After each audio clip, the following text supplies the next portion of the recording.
Alors bonjour à tous, aujourd'hui petite vidéo sur... Ah mais c'était sûr en fait. C'était sûr. C'est un T-Max qui a 47 000 km. Donc c'est la première génération des injections, donc de 2004. Donc je vais juste vous faire écouter le bruit.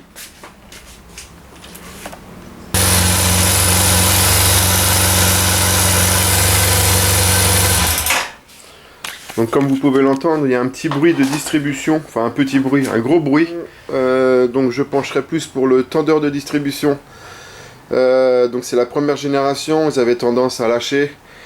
C'était des tendeurs mécaniques, après ils sont passés aux tendeurs hydrauliques.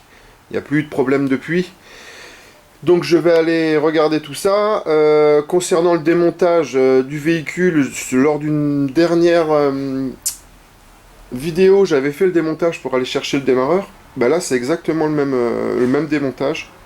Donc les flancs arrière, la selle, le tunnel de réservoir et les bananes. On enlève le réservoir et on a accès donc au tendeur de distribution. Donc je vous reprendrai juste après quand j'y serai. Donc voilà, après un court démontage. Je n'ai pas enlevé le coffre, c'est pas nécessaire, j'ai juste enlevé le réservoir. Donc on peut s'apercevoir qu'il y a un joli petit démarreur tout neuf. Donc la pièce en question, c'est elle. Donc c'est le tendeur de distribution, c'est lui-même. Donc voilà, c'est la première génération. Ce que je vais faire, c'est que je vais enlever la vis centrale. Donc j'ai enlevé la vis centrale. Et je peux m'apercevoir qu'il n'y a aucune réactivité en fait au niveau de la vis. Je peux tourner dans tous les sens, donc en fait il a lâché. Ce que je vais faire, je vais vous le démonter vite fait. Et je vais voir ça avec vous. Voilà, de suite. Donc voilà, le tendeur de distrib démonté. On voit qu'il n'y a plus aucune réaction. J'ai beau le visser pour le rattrapage automatique. J'ai beau lâcher le tournevis. Normalement, il devrait revenir à son point de départ. Là, il n'y a plus aucune réactivité. Il est HS. Bon, comme beaucoup de cette année-là. Voilà, par contre, on ne peut pas le changer par un nouveau modèle. Le poussoir hydraulique, ce n'est pas du tout pareil. Donc les cylindres étaient différents pour le placement de celui-ci. Donc voilà, on va retourner sur le même modèle. Donc en neuf, je déconseille de remettre un occasion. Mais au moins un neuf.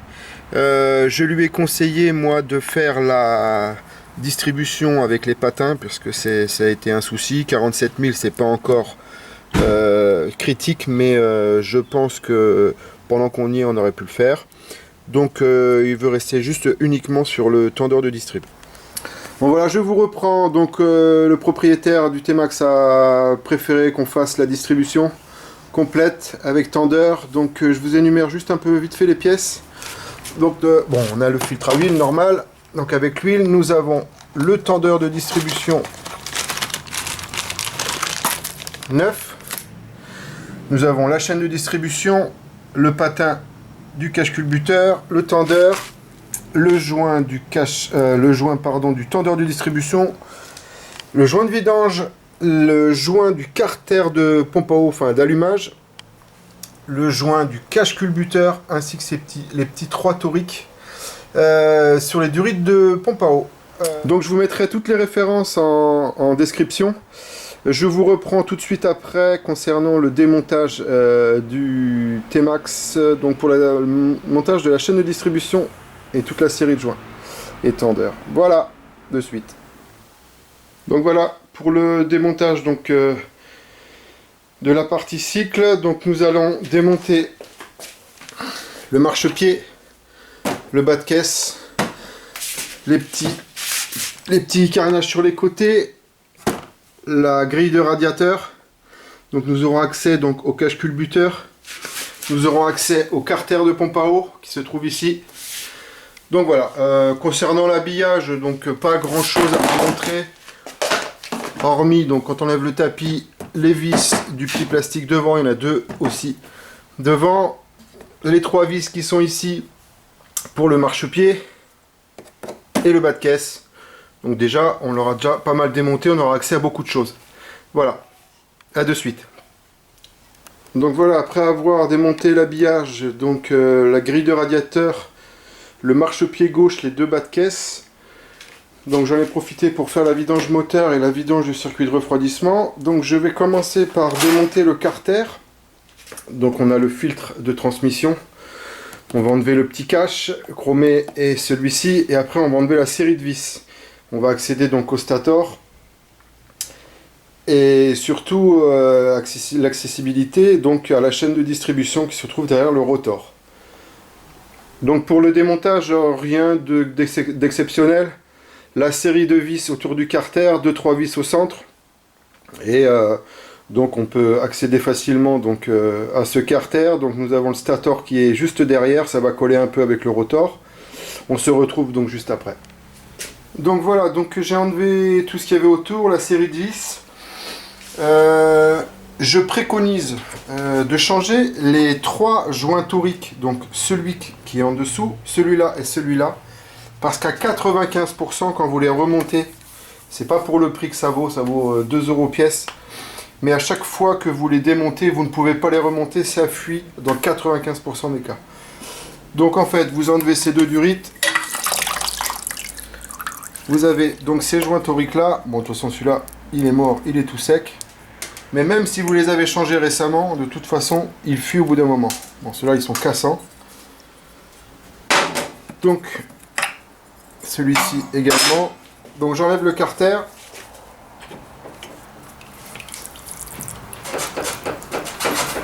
C'est un peu compliqué.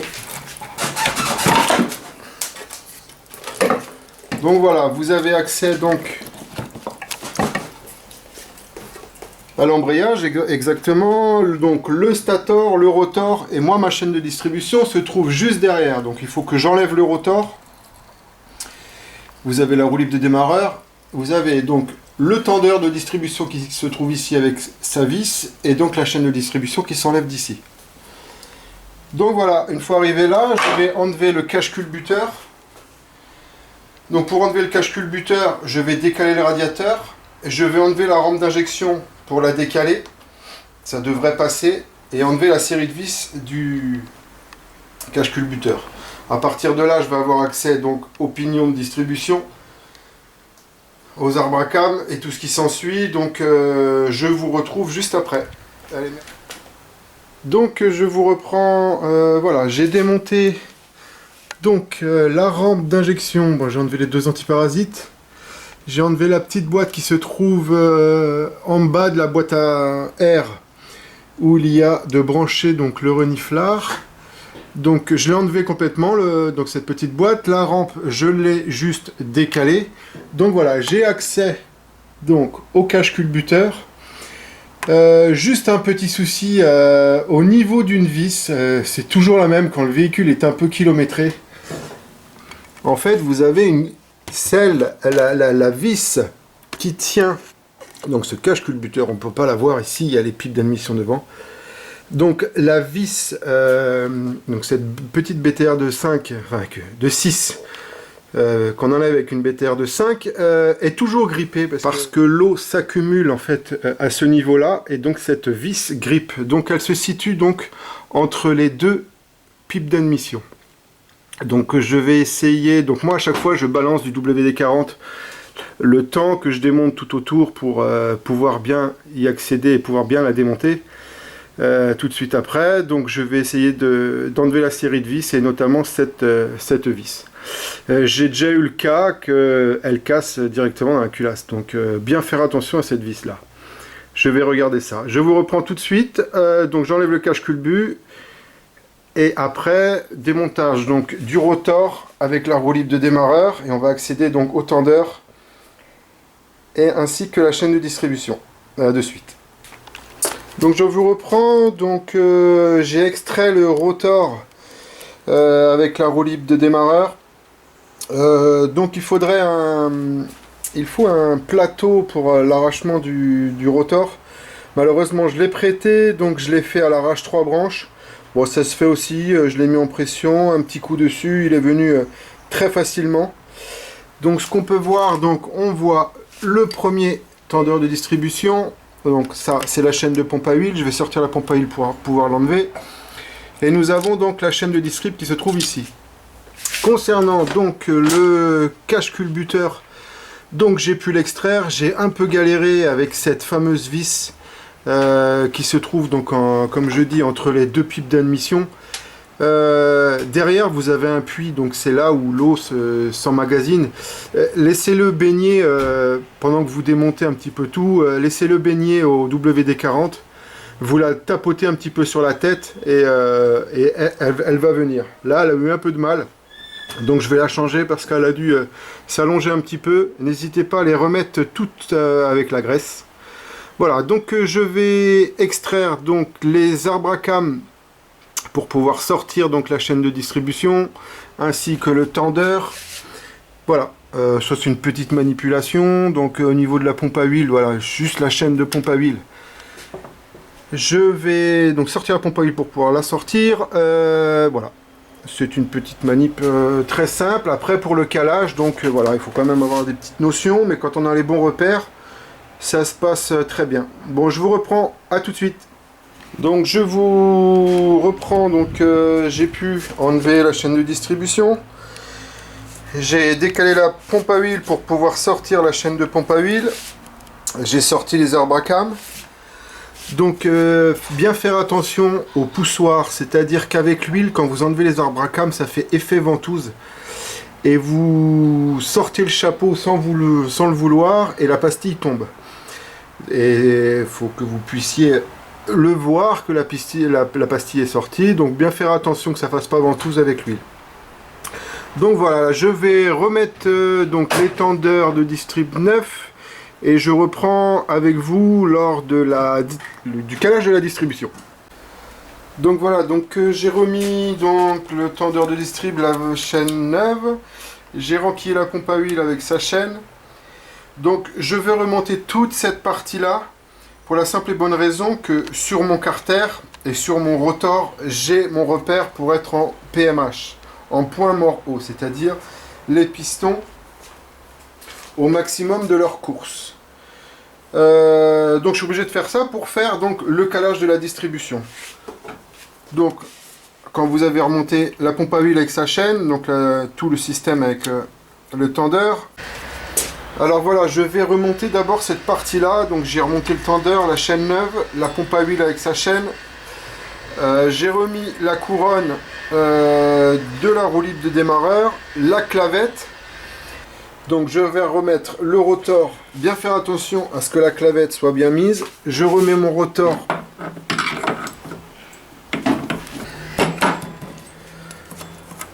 Voilà, donc mon rotor est dans la clavette, ma roue libre est bien avec la couronne dentée à l'intérieur. Donc voilà, là je peux resserrer mon entretoise. Donc mon écrou qui se trouve ici, c'est une... Vous resserrez avec une douille de 24.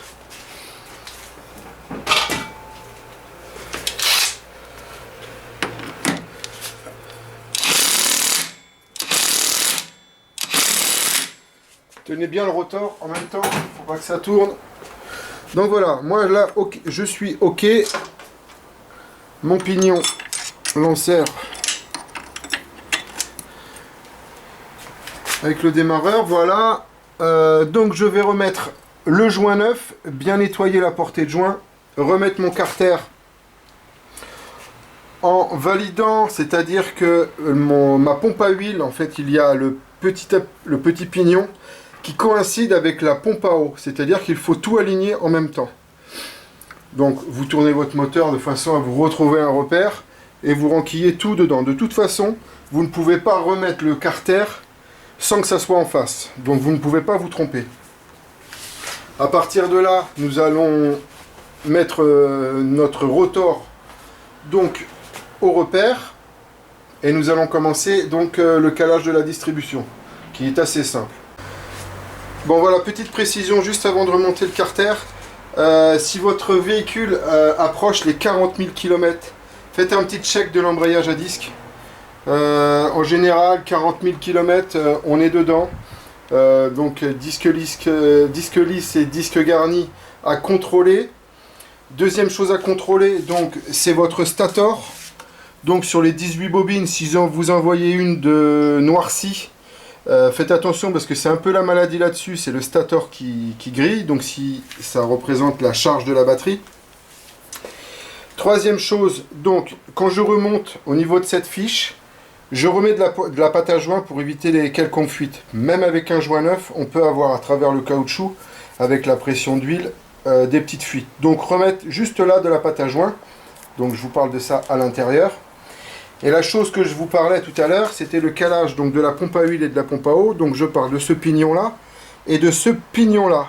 Donc ça, c'est la pompe à eau. Donc vous avez bien vu, donc il faut mettre le petit pion dans l'entaille de la pompe à eau. Et vous remontez votre carter. Comme je vous ai dit tout à l'heure, vous ne pouvez pas vous tromper. Si le carter, vous avez un espace, vous ne pouvez pas le monter, c'est que vous avez mal calé le pompe à eau, pompe à huile. Donc je vous reprends, donc j'ai monté tout le carter avec sa série de vis.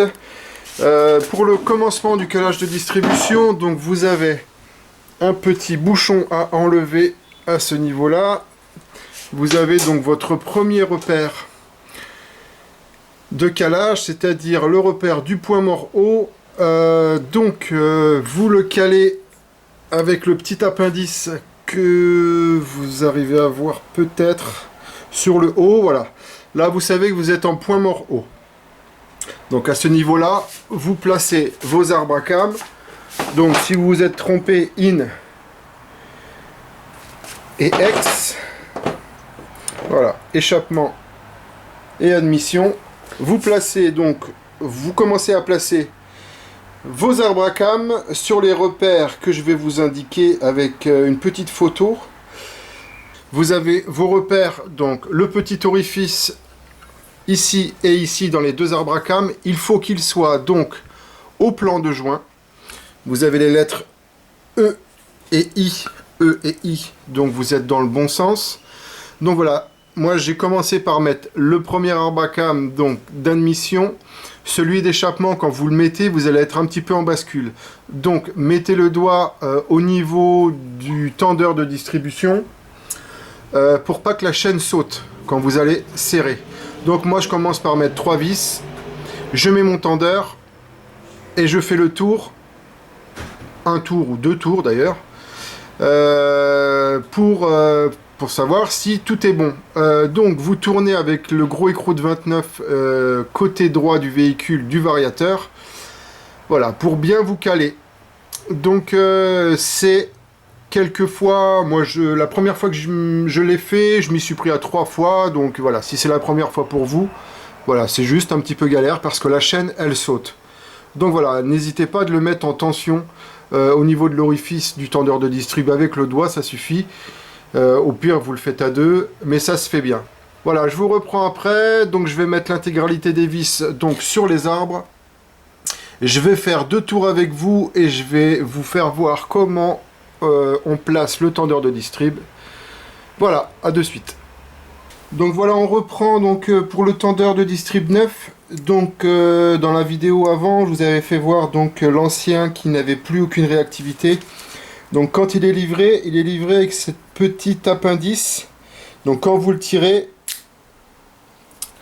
le tendeur donc se déplie automatiquement, c'est le principe. Donc voilà, vous avez juste à serrer pour le remettre, vous appuyez en même temps et vous remettez